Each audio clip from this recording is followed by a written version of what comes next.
Oh my God, do somebody please say it ain't so. It's being alleged that aliens landed in America, and unfortunately, we are not prepared.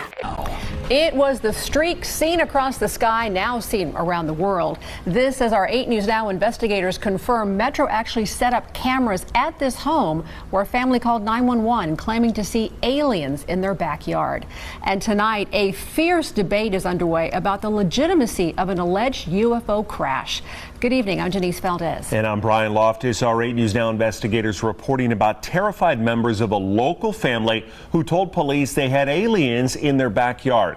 Chief Investigator George Knapp here to piece it all together. You know, as with all things UFO, the public debate is ferocious and ongoing. Was it all a hoax? Were we duped? Was it all an evil plot, a cover-up, all of the above? We took another look at the hubbub to separate wheat from chaff. The fireball captured on a police body cam on the night of April 30th was real. The American Meteor Society says witnesses reported seeing it all across the West, from northeastern Utah to Southern California. Another Las Vegas resident sent us a video of the same object recorded on her home camera. Investigation by Nexstar station KLAS. As the story of the Las Vegas incident spread across newscasts and social media, one of NASA's planetary defense officers weighed in to say it was likely a small meteor that fell to Earth hundreds of miles away from Las Vegas. Police videos obtained by 8 News Now indicate Metro officers were among the witnesses. One of my partners said they saw something fall out of the sky too, so that's why I'm kind of curious. The appearance of the meteor seemingly triggered the events that followed. A frightened family called 911 and told police they had 10-foot-tall alien beings in their backyard. Officers responded to the home minutes later, interviewed the witnesses, canvassed the area, and cautiously inspected the backyard to look for intruders. So fellas out there, what do you do when your girl rushes into the bedroom and say, hey babe, it's an alien in the bathroom? I'm gonna give you a little bit of advice. What you want to do is grab the car keys and faint right before you get to the front door. One thing noticed by the officers was a circle in the soil. In conversations with us and in a podcast interview, Angel, the main witness, suggested the circle might have been created when an unknown object landed in the yard. Social media sleuths have since pointed out that the circular image has been viewable via Google Earth for more than a year. The family told us by phone they had seen suspicious vehicles with men in black types checking out their home. Turns out there is substance to that. A retired police officer fessed up on News Nation that he spent days staking out the house to see what, if anything, unfolded.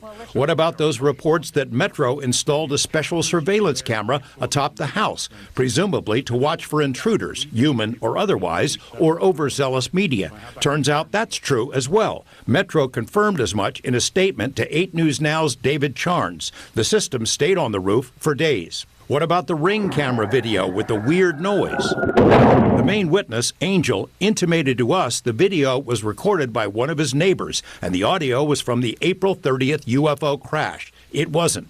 The security camera video was recorded in mid-April, according to the man who first posted the clip. He doesn't want his name used, but says the recording was from a fireball that passed over his home in the southwestern part of the valley 2 weeks prior to the alleged alien encounter. The family declined to be interviewed by us, but members have spoken elsewhere and stick to their claims of seeing aliens in the backyard. Dozens of people on social media have analyzed and dissected the images with various claims of aliens spotted in the shadows. Police do not believe this was a hoax call, which could be a crime if done intentionally. In the fervid swamp known as UFO world, our coverage of the story was itself seen as a dastardly plot to distract attention away from a prominent whistleblower named David Grush, who stepped forward around the same time. Grush unveiled his explosive on-camera account on News Nation, which is owned by the parent company of KLAS. In spite of the local news story, Grush's story was reported by news media all over the world. Curses foiled again. All right. So what do you make of this whistleblower, David Grush?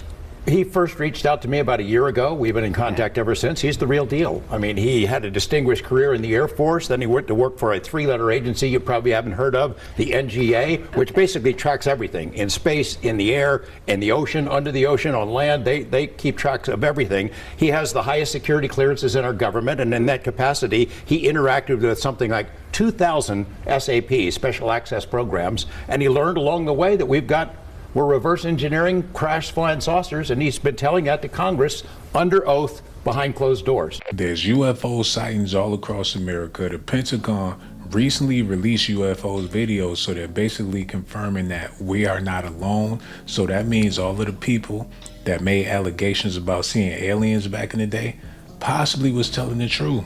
Roland Heights man says he saw a UFO and has part of the spaceship to prove it. KCAL News anchor Chris Holmstrom is here. And Chris, you spoke with him about this. Yeah, it sounds like a wild story, but what's crazy about it is the federal government's actually investigating this case, which makes you wonder what's really going on. All right, so this man, Jose Padilla, he was 9 years old back in 1945. When he says he and his friend witnessed something they never forgets. He used to carry a suitcase with him, wear a fancy-looking hat. 87-year-old Jose Padilla of Roland Heights is recalling a brush with infamy he had as a boy. I used to see Robert Oppenheimer. That Robert Oppenheimer, and mastermind of the atomic bomb. Padilla grew up in San Antonio, New Mexico, some 13 miles from where the bomb was first tested in 1945. Jose recalls seeing the dapper physicist frequently near the Al Bar, a local gathering spot still operating today. He had an office right behind the Elbow Bar. That office, now a shack Jose has visited frequently in recent years to try to make sense of a series of events in the summer of '45, starting with the A-bomb detonation at New Mexico's Trinity site near the White Sands Missile Range. I was drinking my chocolate milk on vacation when like a lightning showed up. He had to be drinking Yahoo milk, because that's the only chocolate milk that'll have you see a lightning strike before you hear a loud boom. The glow of a mushroom cloud could be spotted up to 150 miles away. He knocked me to the ground. A month later, Jose and a playmate were riding on his father's ranch and heard another boom. I told my friend, it must be another test from the bomb. And he says, no, it's not a bomb. Look at the smoke coming out of the ground. It appeared to be coming from an avocado-shaped aircraft. This is an artist's rendering. All of a sudden, 3 little, I would say, kids got up of it. They were kind of sashaying and running around in circles. He says they resembled extraterrestrials he's since seen in the movies. They walk like us, but they look like a fire ant standing up. Jose and I recently met up at a favorite spot of his, the Griffith Park Observatory. Did you have any fear of these creatures? No, sir. They had crashed at my father's ranch, and they needed help. Over the following 10 days, Jose says the military cleaned up the wreckage, while he and his friend watched from a nearby ridge. I still hear them for good. His buddy, Remy Baca, became a Marine, moved to Washington State, and worked in politics. Jose moved to Roland Heights and quietly raised a family. We had lost each other. The men were interviewed by investigative reporter and UFO researcher Paula Harris in 2012. Harris was investigating a claim by the son of World War II Army pilot William Brophy. The pilot's son told me the last missions of his father was to fly over that area. And he said that when he flew over, that he saw 2 little Indian boys on horseback. Harris believes those 2 boys were Jose and his friend. Though warned to stay away, they returned to their viewing ridge day after day. We were hiding behind cactuses. Jose says when soldiers took a break from cleanup, he and his friends entered the craft. The creatures were gone, but something else caught his eye. There was like a little dial. Jose yanked it out. I took the part and hid it in my garage.